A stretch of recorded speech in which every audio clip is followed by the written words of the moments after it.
ГСП онлайн. Городские новости сейчас.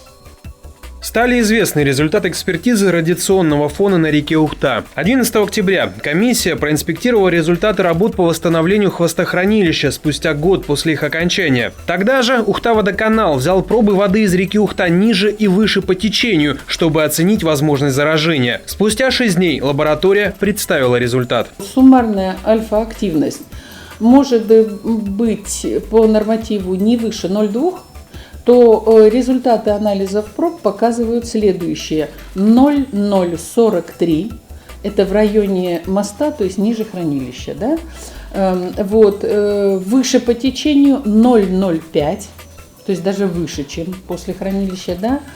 И дальше еще ниже взяли, 200 метров ниже по течению от хранилища, там 0,079. То есть ничего не доходит до норматива. Показатели суммарной бета-активности также не доходят до нормативных пределов, то есть радиационный фон реки Ухта в районе хвостохранилища в пределах нормы. Однако такие экспертизы проводятся по просьбам общественников и на постоянной основе вместе захоронения не ведутся. Под постоянным контролем лишь районы водозаборов. Также 13-14 октября появилась информация об обильной пене на реке Ухта. 18 октября водоканал осмотрел свои объекты близ Водного и Веселого кута. Выше Веселого кута производит работы экскаватор по переходу реки.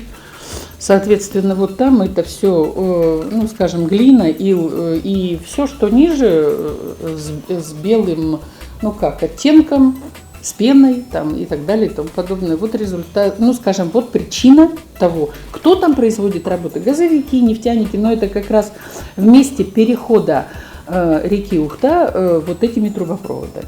Минприроды РК 18 октября сообщил, источник загрязнения – сбросный трубопровод очистных сооружений поселка Водный. Версии о причинах запенивания разнятся. Тем не менее, сведения переданы в Республиканский Росприроднадзор, а в Ухте водоканал уведомил о работах в районе Веселого кута местное управление ГО ИЧС.